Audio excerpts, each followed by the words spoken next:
Hello everybody and welcome to Griffith University Art Museum's last panel for the exhibition Destiny Disrupted on the topic How Art History is Written. My name's Naomi Evans and I've got light beige skin, freckles, copper hair tied back in a bun and a soft gold shirt and a black suit tonight. Tonight we're located on Kurilpa, also known as South Bank in Brisbane. May I acknowledge the traditional custodians of the lands on which we are meeting, the Yagara Turrbal peoples, and extend my respect to the elders past, present and emerging, and to everyone joining the program, both online and here in person, and acknowledging that this continent has always been a place of learning and teaching. May I acknowledge QCA Director, Professor Elizabeth Findlay, Creative Arts Research Institute Director, Professor Vanessa Tomlinson, and Guam Zone Director, Angela Goddard, without whose support this exhibition and event wouldn't be possible, so thank you. Can I ask at this moment that everyone just check that their mobile phones are switched off?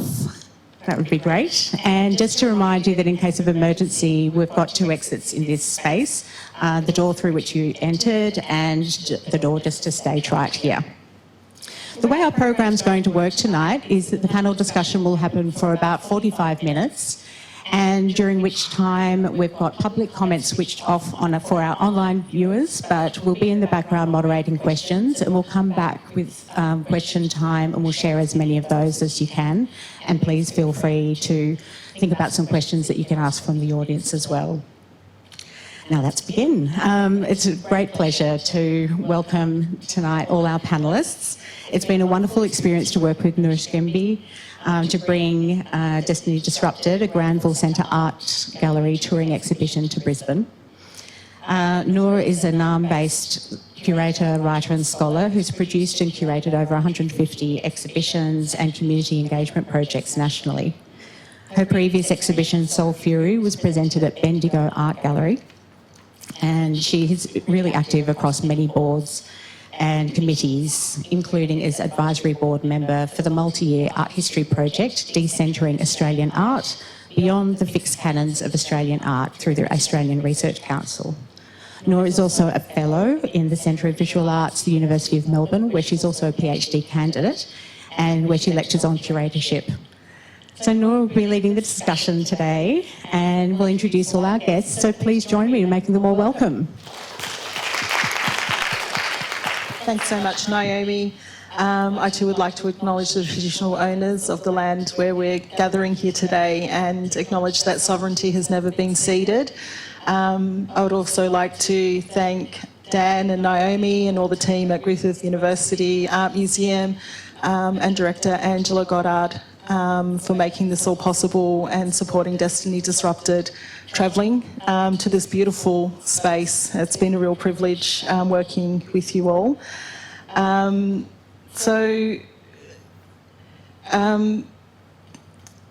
This is an important medium through which we can expand our understanding of the exhibition. So panel discussions, public programs are a really engaging way to open up and speak about topics that filter through an exhibition, also broader conversations around curatorship and art history as well, and working with artists, and the role that artists play in, leading conversations around history and the making of art history.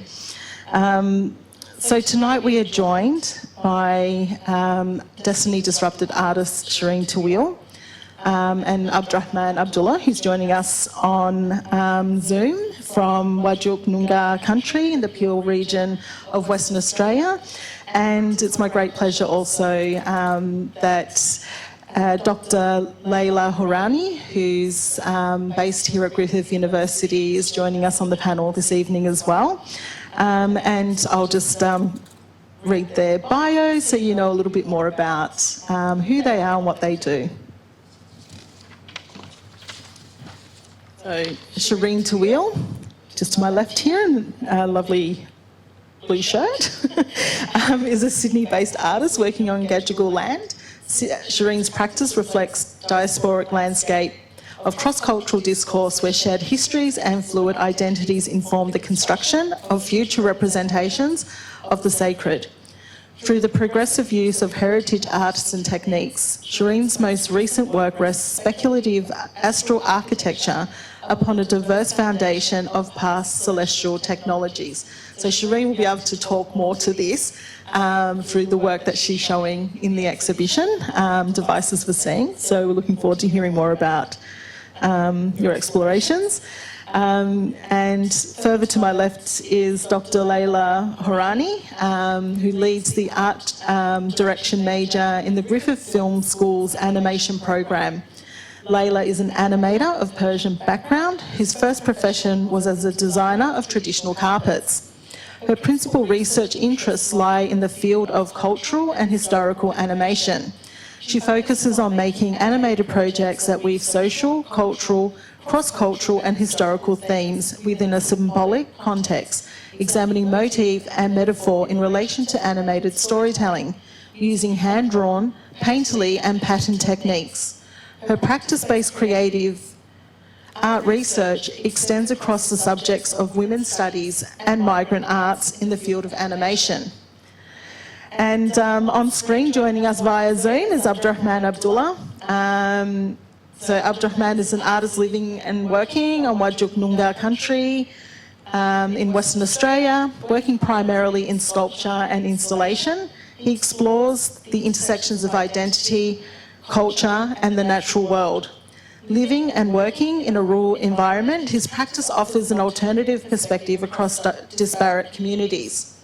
Since graduating from Curtin University in 2012, Abdul-Rahman has exhibited widely around Australia, including WA Focus 2015 at AGWA, Adelaide Biennale, both in 2016 and 2022 at AGSA, the National in 2019 at the MCA, and he is also showing the upcoming Tarawara Biennale, which is due to open, I think, next week.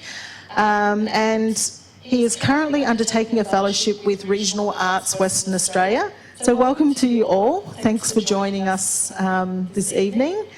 And just before we kind of hand over to the artists, I'd like to kind of, I guess, introduce the topic for this evening.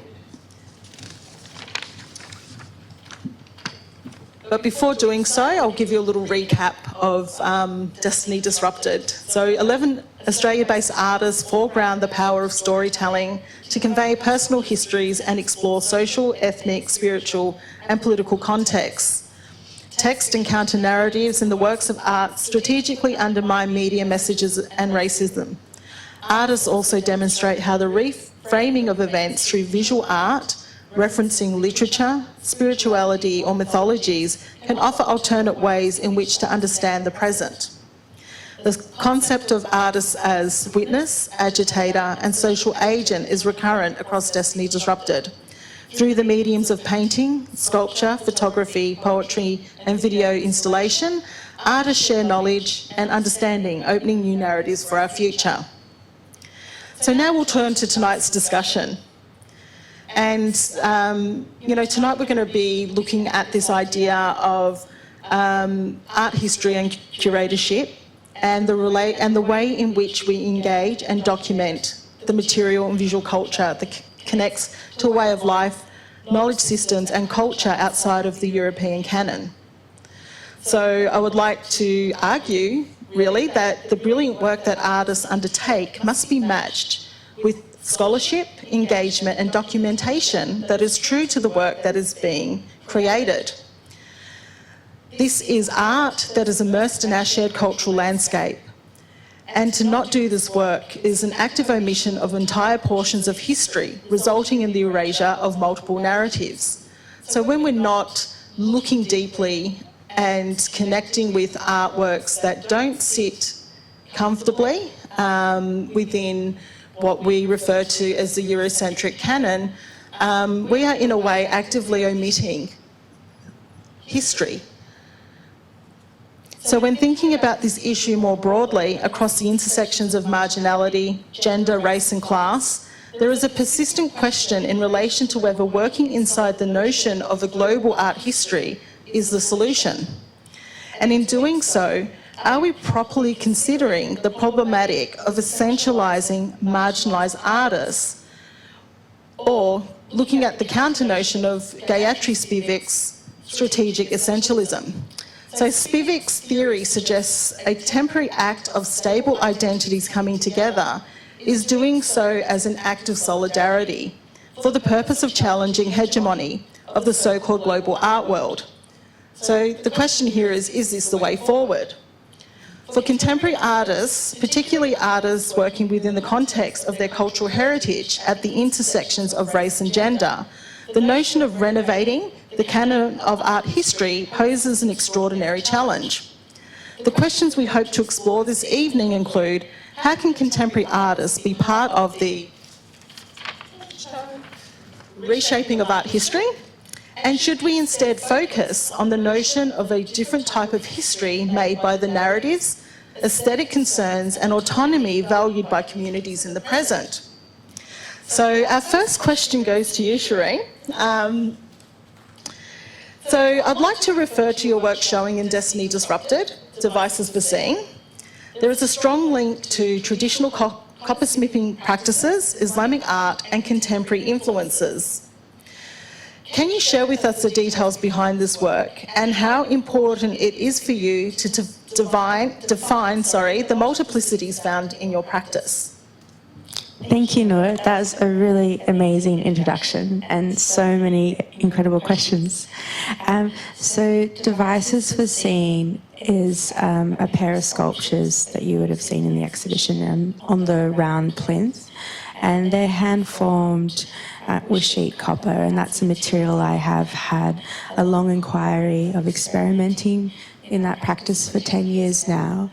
And I haven't necessarily been formally trained in this material. It's been an inquiry of experimentation and this real sense of wanting to use the material as a form of unpacking my concepts and research, and with it being so transformative in its nature and really inherently connected to the region of my ancestry and its connection to ceremony and architecture and spiritual arts practice, I feel like there's so many correspondences to bring that dialogue into the material today and present it in experiences that I resonate with in my world and lived environment. But Devices for Seeing came out of my inquiry specifically into astronomy and Islamic science and how we understand the world today. And I was really fascinated from my residency at the Sydney Observatory that I undertook last year that a lot of the sciences in astronomy and the technology where it has evolved to today has essentially grown and stemmed from the Islamic sciences in astronomy, and how that's mapped our world and how it's informed so much of the infrastructure and the technology we depend on today beyond astronomy and celestial navigation. So it had me thinking, well, how do I position myself in what I see today? And this idea of celestial navigation being really key to formations of migratory travel across land and sea for millennia, and then positioning my experiences as a First Nation Australian within a migratory position. So there's these factors that I started to question: why is then the sciences that I'm looking at present in the multitude of Western discourse today, and why isn't this being acknowledged? But foremost, like, why isn't it presented in the general public or like in the science discussions? So it made me pursue to look at these instruments that are so incredibly sophisticated and to correspond my inquiry of sculptural work and cultural practice into that. And so there's a lot of engraved markings in the sculptures and piercings that relate to optics and the celestial navigation technologies in Islamic science. And I love it that a lot of those instruments across the centuries and the sophisticated technology really relied on engraving, mark making to score and translate and record data, and really specific data, but also the arts and the decorative work on the instrument and spirit, because a lot of these instruments had multitude of uses, like thousands of uses in them, and a lot of them were religious practice too. So it was really wonderful to really fold that into the artwork from these multitudes of research. And I think it's interesting when you posed the second part of the question, and I think in a way like my work is informed so broadly that it's really not specific to the arts. Like I look at research and I speak to professionals or specialists in the world beyond art. Like I have never really directly resonated with the arts, with that correspondence, mainly because perhaps I haven't related to the Western canon and that academia around it when I was in my undergrad and honours. It felt like it was quite a tense way to bring my response to the creative world I was interested in. So in a way, as an artist, I go out there and I talk to astronomers, or I talk to anthropologists, or I work directly with people with lived experiences who may descend from the Cameliers across outback Australia. And these conversations and direct relationships heavily inform how I undertake my research and pose my questions into the sculptures. And even the engraving, I took myself on a fellowship to Gaziantep in Turkey, southeast Turkey, and worked with these exquisite master coppersmiths who were all women too, and really shifting like the gender engagement of that medium and the practices, cultural practices around this very vibrant medium that's used in Turkey. It's really interesting that you are bringing history, and it's almost drawing on the title of the exhibition, Destiny Disrupted. Was inspired by a book written by a historian by the name of Tamim Ansari, and he's looking at this notion of parallel histories. So there was a whole world history in the East that was going on at the same time history was being made in the West, and then what happened when they found each other or collided. So again, it's like this idea of you're bringing this very historical knowledge into your art practice.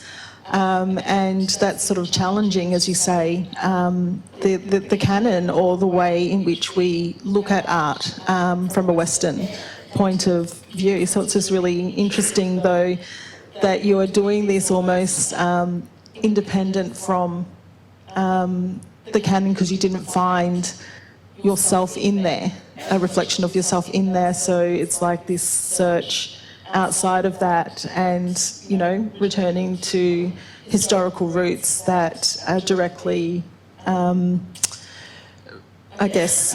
of your own personal history and cultural history.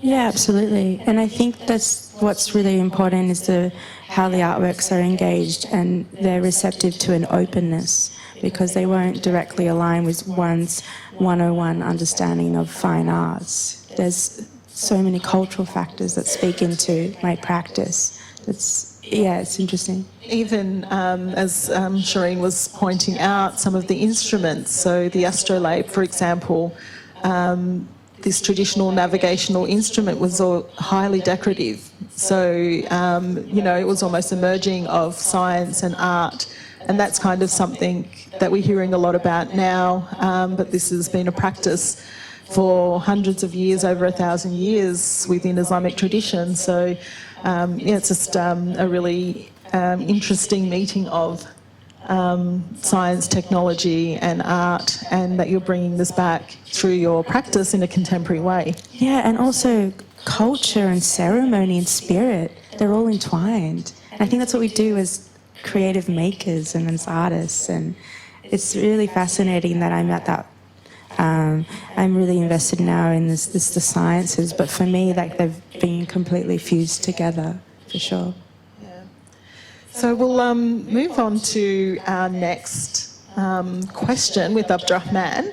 So your sculptural works, I mean, they're pretty extraordinary, and we've had the great pleasure of spending, the last couple of days in the gallery and really enjoying your work. But normally your work explores notions of family and memory through symbolism and animal archetypes. Some people may see this on the surface as benign or non-political in a way, unlike your work that is actually showing in Destiny Disrupted, which is entitled Mask After Ned Kelly. Can you share with us your intention behind this work and how you see your practice overall in relation to other artists from a marginalised background? Is there a momentum building in this space? I think it's pretty funny that you're sitting there saying I'm enjoying my time with this work, because it's pretty unusual for her. It's a big mask. And most of what you were saying, I really tapped into how with natural by sort of coming couples by using animal archetypes to speaking to the fellow spiritual experience. This one is totally outside of. And it was made originally for quite a specific space. I went for the Windline, which is the Arco New South Wales, so it was first shown there. I think it's actually the only other place ever been shown here.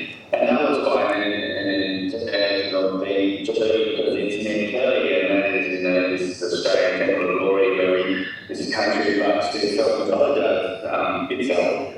Ned Kelly always stuck with me, always very comfortable in my entire life. I mean, I'm born and growing up here in Australia, so living mythology is a white Australia, and I sort of don't understand that. I live in I'm so far now, sort of, and all these things are quite familiar with me, to me.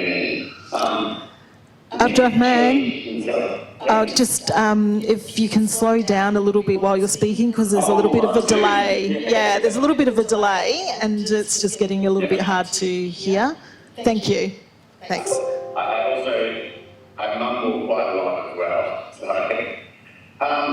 yes, Ned Kelly as an archetype, Ned Kelly as this iconic figure, and Ned Kelly as this sort of mythologised figure has always stuck with me with so much discomfort from, I remember as a kid first encountering the story, and one of the first things that is described in his story is as a child, he bravely beat up by a Chinese merchant and was fully supported by everyone around him as defending something. And this was an act of bravery. And so on and so forth, as it continues on the story of Ned Kelly. And from that very first point, it sort of lets me know. And, people who are out, even for me, one put Indian, let's be one put out. Essentially, as a Muslim, I'm entirely out, because that's just the way the world operates. But you get an understanding very quickly who this history is, who this identity is, who this mythology are talking about, who they're being true, who this human audience is, and where you sit in that. There were so many inconsistencies and contradictions in this tale, and I know we're talking in the context of art history, and Ned Kelly as a figure, I guess, has really entered art as through modernism, through the 20th century, through Sydney Nolan. 150 odd years of white men mythologizing themselves. So he has that presence, I guess, as this anti-drug, this something to be looked up to, something, this anti-establishment, representing, I guess, a minority community who was originally presented as an Irish Catholic man. He was a common ancestry, so he represented the underdog, he represented the minority. But what he's actually become and what he's actually been followed into is the exact opposite of all of that. And I just find the irony so flimsy, and it's just, but you ask anyone from slightly outside of that, you know, ask anyone who might possibly take on the perspective of that tiny merchant, you know, back in 1860 something, who had been up by a child, you know, and it's quite confronting. And it's one of the things that I love most about the story is the mask, you know, the letterbox. It's a letterbox which didn't actually work very well. Which has become this symbol, you know, how Australia likes to find its greatest victory in defeat. It's a very strange relationship Australia has with its own history. But that mask, that element, which become such an iconic emblem of now the highlight, it's such an emblem of nationalism, it's become all of those things.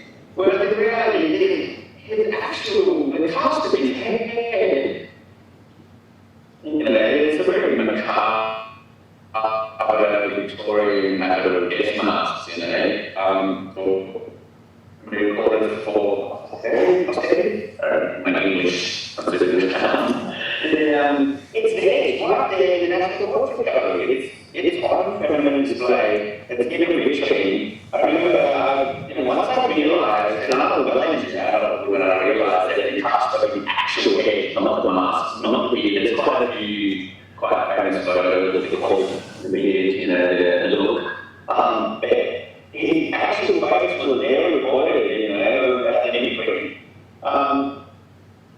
It was sort of, there's something weird and macabre about that, but I remember going to the National Portrait Gallery to get photographs. I needed to get reference photographs, I needed to kind of sneakily get reference photographs, because I mean, you are allowed to take photos in there, but I remember I had to wait while the gallery guy explained to a class full of, you know, maybe 50, 12-year-olds in their school uniforms, explaining the story, explaining, you know, who he was, and, you know, sort of continuing on this anti-hero tradition of this guy. So I had to wait until the whole launch of what we take up this and other get some images of him. But the reality is, it's just a human being head. It's a carving, it's a corpse. You can see where the loose was, you can see what happened to him, you can see where the neck's broken, it's all in the mold. You can also see that this face was passed lying down. It's a corpse, it's all sunken, it's all there. And to me, it's sort of,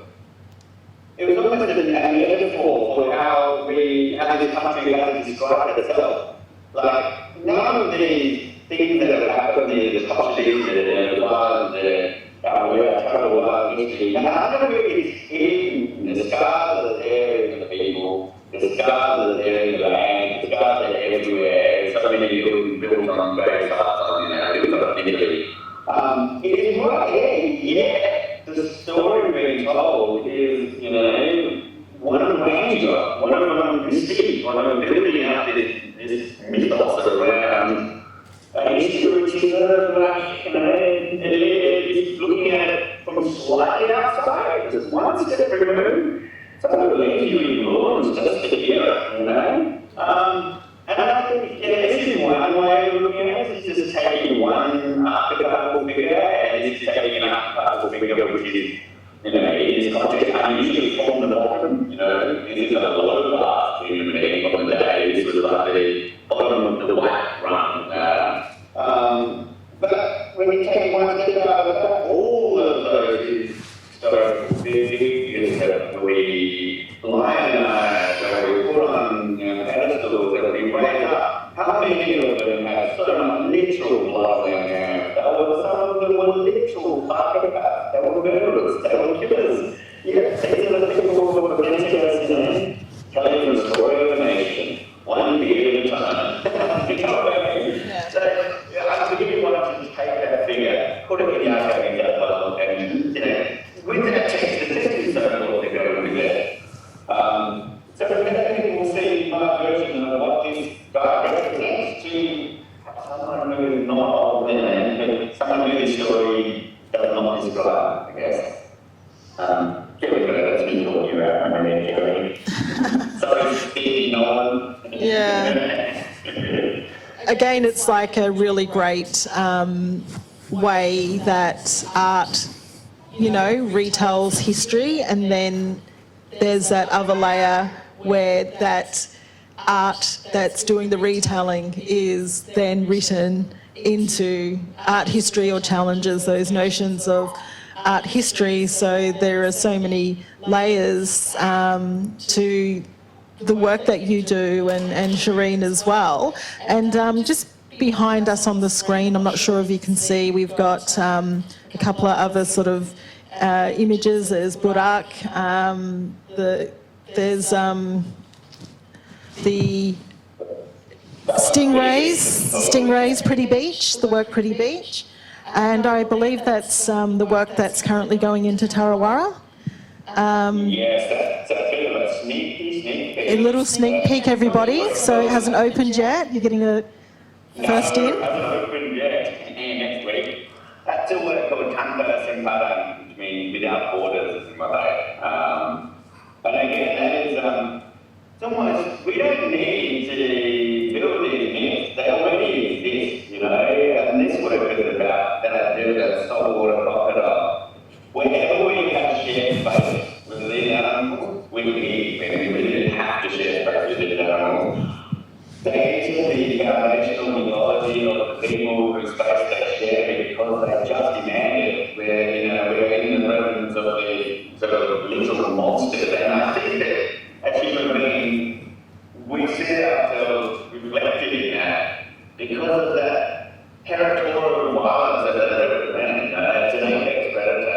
There's like 600 million years of evolution in the saltwater crocodile, and they claim space in the same way as human beings claim space with great violence. And so again, maybe it works with sort of reflect nature, we reflect stories, we reflect myself, but they're intended to be experienced in these temples of contemporary art, you know. And I love that. I love the contradictions. I want to put people in the same climate as a monster. And you can find them in the natural world if you want to. I mean, it's actually the danger of it, but I love the fact that all these, you know, maybe we just mythologize monsters and we see ourselves in them. Yeah, no, I don't know if that's a healthy thing, but it's a thing. Thanks so much. Just a little change of pace. So, Leila, your practice encompasses making animated projects that weave social, cultural, cross-cultural and historical themes within a symbolic context, examining motif and metaphor in relation to animated storytelling. Can you share some details relating to your practice and if there are connections between your past profession as a designer of traditional rugs and the work that you do now? And if so, do you see your practice as a contribution to the potential for alternative histories of art? So just before you answer that, we do want to show a very, very short clip of one of Leila's animations. Thanks, Naomi. Yeah.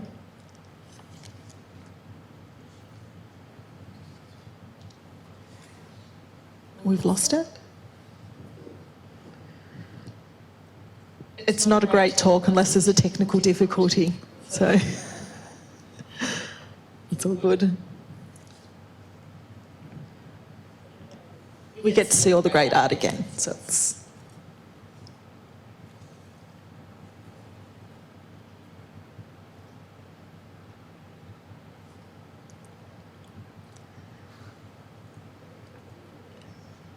Let's see it, okay.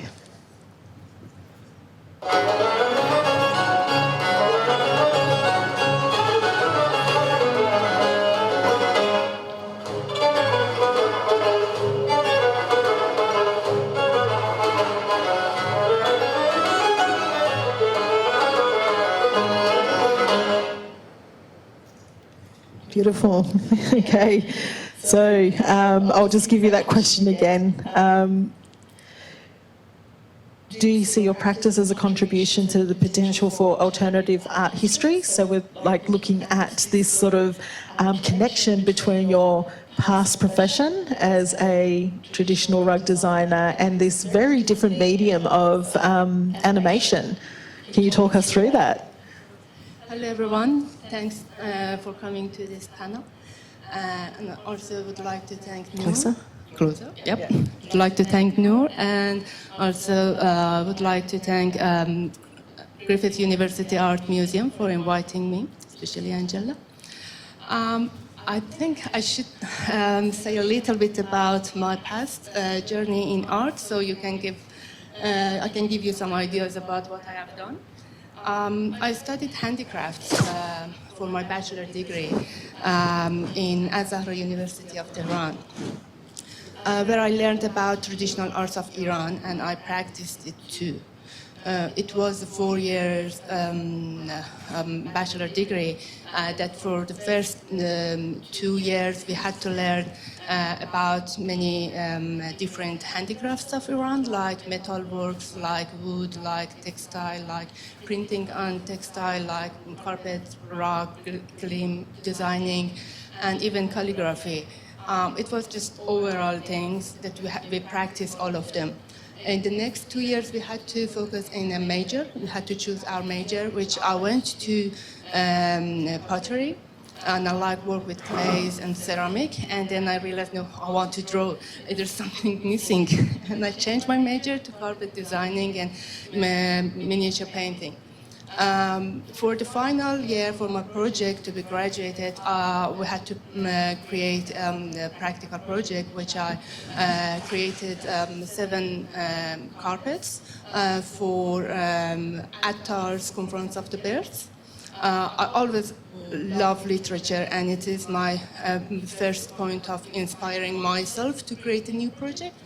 So I like Attar's The Conference of the Birds. I went through it. There is a section in The Conference of the Birds when it's talking about 7 realms of love, where the birds were looking for their kings and they found their leader, and then start the journey from the first realm, which is the realm of quest, and then to love and insight, and so on to the final stages.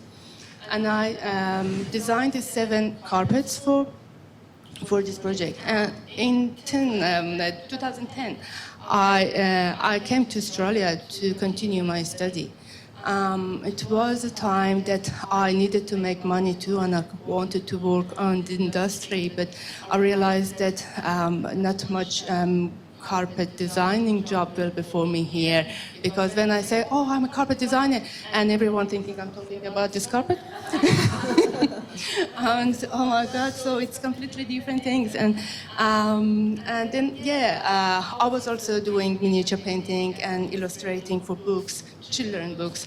Finally, I came to study my master in fine arts, but with focus on animating and animation. So it was a thing that I could learn more, something new, some new medium. It was new for me, but I hadn't a chance to study it in my home country, which was one of my wishes actually came true in Australia to study animation. And here I did my master in making a short animation, Song of the Reed, which was based on Rumi's stories, and then decided to study, continue my study, and started my PhD. So again, I came back to Attar's Conference of the Birds. Attar is a Persian Sufi philosopher. And I like the way of their storytelling, and it was always my basis that it was very visualized for me when I was reading the Conference of the Birds. It had many shapes, many imaginary environment for me, and it had a kind of mandalic structure, as it was like a story within a story. And it's in my PhD, I was searching for the roots of animation when the animation started with optical toys of 19th century. They're all circular, everything around one center. And if you had to look at this short video, that was my trailer of my flying carpet walk, it is also showing that phenakistoscopic appearance of, the animation. It's a very ancient form, but my challenge was to bring it into modern environment and present it in an installation with the new technology. So for my PhD, I was linking so many different things. Some parts was traditional, some parts was very modern. And my aim was a kind of, looking like new classical approach to the past and bringing things to the present. It is the way actually that then I was able to connect two of my different careers in carpet designing and into animation. Yeah, and then the result is an animated carpet, which is me. What was the other question? So do you see your practice, so this merging of your traditional training and practice in this very new medium as contributing to alternative histories of art? Yeah, I think so. It is, I was, after my graduate from my bachelor, because I was a very good student, I started teaching carpet designing, and also I love the history of art, and especially history of Persian carpet patterns. So I studied it a lot, and then I ended up teaching it. I learned actually a lot from my teachers and lecturers in that university. And I learned that there are many patterns in the carpet designing. When you look at, if you have any Persian carpets around, you see many patterns. You may see everything in whole, but in fact there are many little things around that they have many history behind Many stories, them, yeah. many stories behind them.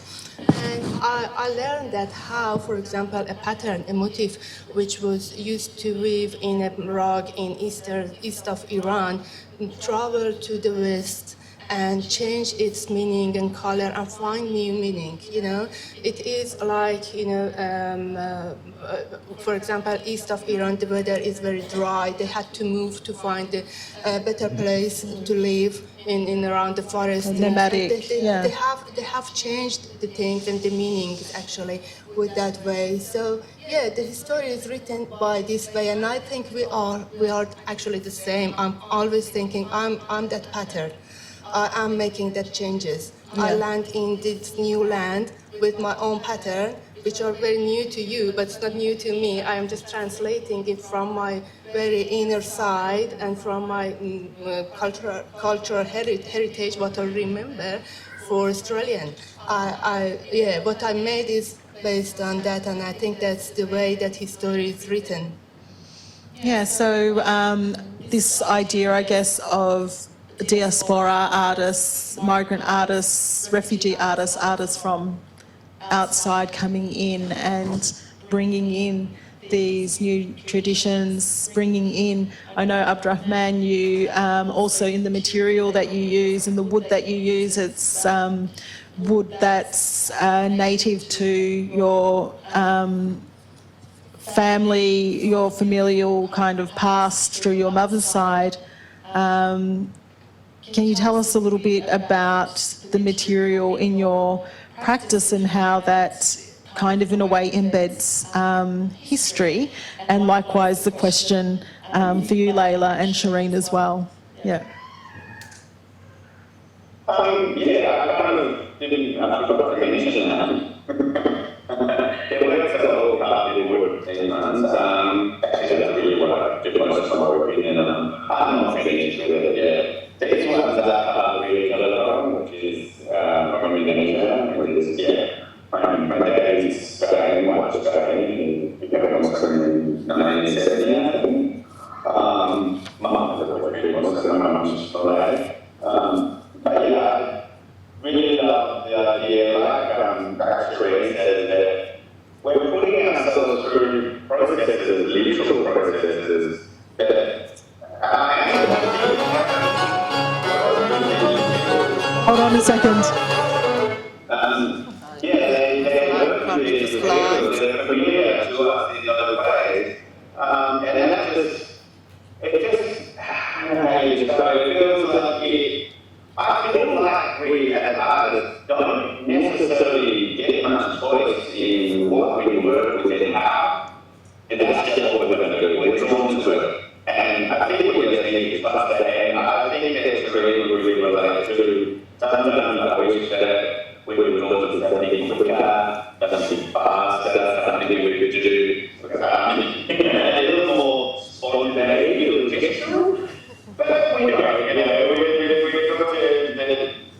Slow and steady. It's beautiful. The results are beautiful. That is a part of what, I mean, that's part of what we all do. There is a technical element in that, but within that, there's also featuring the political, the very serious subjective pictures of who we are, the history, etc., etc. It also speaks to Leila. But that is the part of it. That's what we see. And I see myself as, it's not, it's a little bit indirect, but continuing traditions that are far older than what we think of as contemporary art. You know, continuing traditions and approaches and perspectives that, in some way or another, have always been. You know, describing things that human beings have always felt, seen, and described for just a very long time. That's what I love, and that's what the perspective from outside the atmosphere we really offer in many ways too. It's a continuation of something. There is this amazing obsession with the new, and we're all artists, we don't understand the obsession with the last thing ever created, the 2023 date, etc. But there's a bit of a false economy. This is what we're talking about has always been in some way, I guess. And I love that. It sort of validates what I do when it gets hard and it's a solitary task, you know. Bang away into that, but you know, we're part of something. Yeah, You know. definitely. And Leila, for you, you're in a way like you've changed your medium, so it's not the materiality so much that's carrying the history, like with Abdul-Rahman and Shireen. You've changed the medium. It's new technology, but there seems to be a lot of, I guess, history or reliance on these motifs that you bring with you. So the imagery and the motifs. Yeah, I changed the medium, but in fact, you know, the fundamentals are always fundamentals. You know, doesn't matter if we work in the visual screen or paper or whatever it's our medium, we need to follow some structures, and I think they're always the same. And I changed this medium, but in fact, it is 50-50. Because without my, you know, without my carpet patterns, I haven't done animation. So they are about creating images for animation. At the very beginning, we need to do some concept arts and development. So I think they're all connected. The formulas are there. Yeah, they're all connected as a way that at the end, I presented this work. You know, at the very beginning, I wanted to create animated carpet. But at the end, for my final presentation, performance of this work was kind of merging all of the 7 arts together. It was animation, but it was a kind of painting because I was creating that images. It was music in there, and it happened in a kind of theatrical performance area with it was a literature based on the overall work, and then all of them happen in one art, which is animation. And animation is itself a kind of art which is not one. Animation without sound is not animation. Animation without movement, without theatrical performances. You know, animation itself is a kind of combination of many arts. So it's a new way, and I think that's the way that we work in today's, you know, artistic area to create something. Yeah. And Shireen, with your material in being copper and the history that is embedded in that, and I mean, potentially a material like copper, which is found all around the world and used in different cultures. How do you feel like your practice reconnects with the, I guess, the Islamic traditional arts? It goes so far back. And I love it how even like the first copper mines are in what we know as Jordan today, and then like that technology builds on to like the Bronze Age and where we know metallurgy today. But even like with my inquiry into the material and like my research material, there's always this beautiful relationship. They always talk to each other, but then there's like this long lineage of practice that comes before me, and here I am as a contemporary artist with questions that are posed quite differently to how the material has been used, say, in the crafts over the centuries. But what I love so much about it is that it's so transformative, and for me that speaks to my lived experience as someone of the diaspora, someone constantly in this fluidity of experiences and openness and adaptability and transitionality too. So the fact that this material is always changing and evolving in the methodologies that my own hands implement into it is really receptive to how I connect with my lived experiences. I love that transformation, and it's such a soft material, and I really resonate with Abdul-Rahman's connection to his practice, and it's like an obsession, and it's really satisfactory, and there's a lot of love there and care, and it's kind of like my empowerment to connect to my culture and my sense of place and the people of my lives. And even like my family and parents are from the really old centre of Tripoli in Lebanon, where the old souk is, and there's the Souk al-Nahas, which is known as the coppersmithing quarter, and that's right next to the hammams and right next to the grand mosques, and where my family have lived for generations that go far back. So it's so interconnected, and I feel like it's been since day one when I was in art school and fell deeply in love with the material to inquire about fluid architecture at the time when I was in undergrad. And yeah, it just felt like home, like that material has become my home in a sense.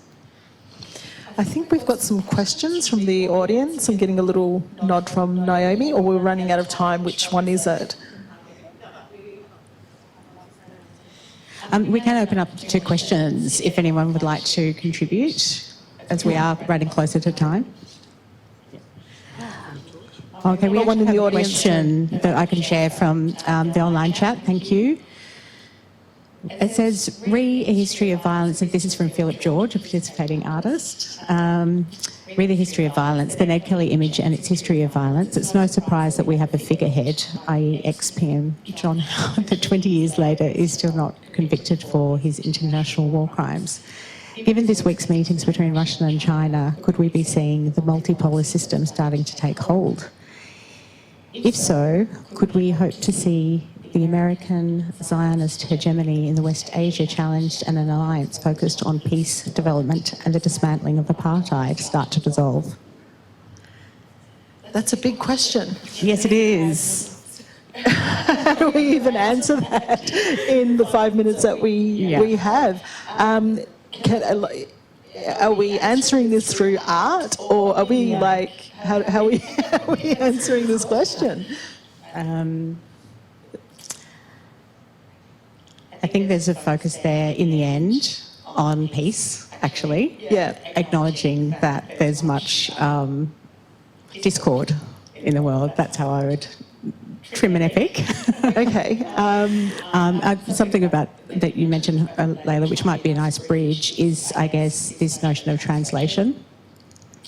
And there's a sense that you need to be self-reflective on positions in which you hold, and then be acknowledging that actually it's not a natural position, it's an acquired position, a learnt position, and that might shape some way to peace, and also translating a culture that's not a dominant one, perhaps one of many.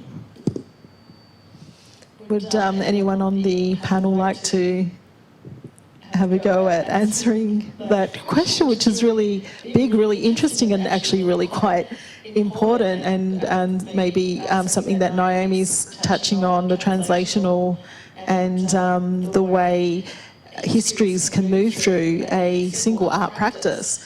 There's definitely a lot that we can learn from that, and again, that idea of artists leading conversations, and in the work that they do, it's really important that we look to artists in relation to understanding the world, because there are such beautiful nuances and you know, like metaphors and ways of thinking about our own position in the world and, how we can work through that. And even that, like how I understand the world, that art is the bridge, like culture and art is the bridge, and it's our humanity, it's a witness. So it's a really key part of any form of relationship building. Are there any questions from the audience? Thank you for the question. Just a quick comment and question. Very fascinating panel, and having supervised Leila's doctorate, I was fascinated in the way Nice that to meet you. Well done. Shireen, was my great honour and pleasure. But the way that Shireen was talking about contemporary astronomy having been informed and built on Islamic astronomy but not always recognised. Leila, I'd like talk to us about the history of animation, how the history of animation looks different as a result of your investigation in your doctorate. That's Great question. The story is a long one, but yeah, the way that I Closer. the way that I searched for history of animation, which was I start, anything that's written in the book that says that 19th century optical toys are the first steps of creating animation, and also is the first step of cinema. But I born in Iran, I went to many museums and looking at the zoetrope and then looking at the potteries in the Tehran Museum, it just reminds me of the zoetrope, why they are very similar. Zoetrope is like a goblet, and there are many goblet shapes or pots that we see many images around them, and those images, it reminded me that why they are in a very specific arrangement, like they knew about the geometry and everything is very calculated. It shouldn't be accidental, someone sitting and creating, beautiful images around. Besides that, there are many meanings and symbols around, what is the meaning of this figure. But there were some findings in the archaeological digs in Persia that there were some not a very symmetrical movement around this kinds of goblet, and they they weren't interested in this. They were thinking it's not correct, but in fact they were showing a jumping goat around the goblet. So a type of animation in a way. It was 5 frames of animation around it, and it was from 5,200 years ago, and it was actually didn't really respect in the history of animation the way that the ancient animator, in fact, or potter, created that, which is showing, if you know history, there must be longer history behind that goblet, that someone knew how to create the wheel for pottery, someone knew how to create image that shows illusion of movement, and also shows a kind of mathematics behind it, because we know animation is some parts of very fun and creating beautiful images. On the other side, there is a mathematics behind it. Without this, you cannot create any movement. And so I had to touch all of the scientific parts, like that astrolabe and other things, and all the devices of Islamic devices, Iranian one, and all the cultures that helped to create these kinds of, things. So I argued that, but unfortunately, still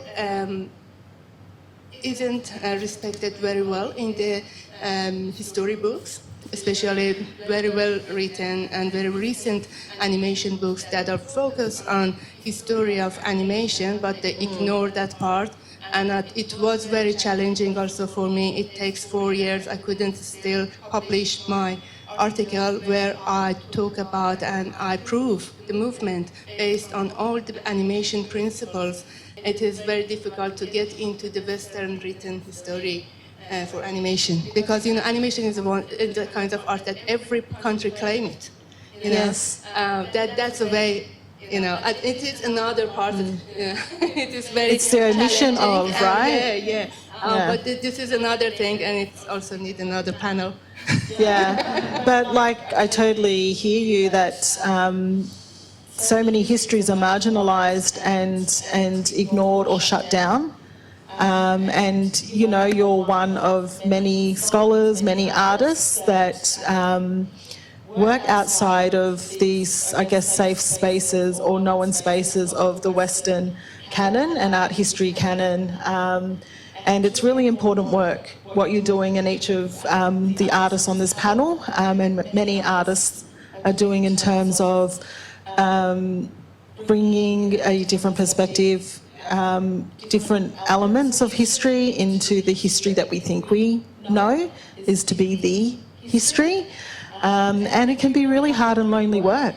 It's, you know, like not being able to publish your journal, you know, your research is robust, you've completed a PhD and still there'll be, you know...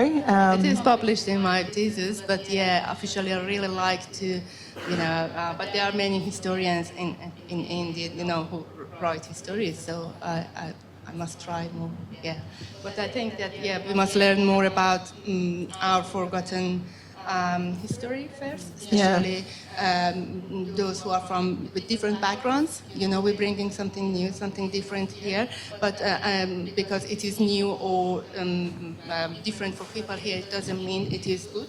You know, we need to remember all of those forgotten... Well, it's not even actually that new. Like, it's old history, but it's just been omitted. And it's, again, you know, it's, I guess, just recognising that the world is bigger than just Europe, Western Europe. And equalising, like, the collective knowledges that we all hold. Like, I think that's really important to approach it for that matter.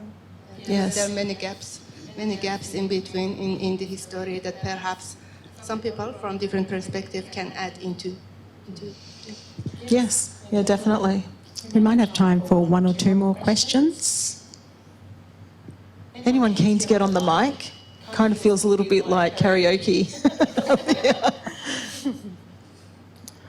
That's fine. We have actually gone a little bit over time, but it's such a fascinating discussion. Thank you so much, everybody. Noor for chairing the panel, Shireen, Taweel, Leila, Honari, and Abdul-Rahman, Abdullah. Thank you so much. It's been an incredible conversation. And just to finish up, I just want to remind everybody that we have artist books and publications for sale in the gallery, including the Refugee Art Project, which Safdar Ahmed has run for many years. So please have a look at those. And an amazing LP, and the cover's been illustrated by Safdar, and it was part of the project or work that he made for Document 15. Yeah, highly recommend looking in the bookshop and checking that out. Yeah, thank you. And the exhibition's on just for its last week, so the last day is Saturday. So if you haven't had time to spend with the work or some of the films, do come back. We're open 11 till 4 until Saturday. And this is the last event, sadly, for Destiny Disrupted, but please join us again for our next exhibition, which opens 6th of April. It's Tim and Mick Brucci with an exhibition of interactive work and video called Dissolving Worlds. So we'll welcome you back then. Thank you very much. Thanks so much.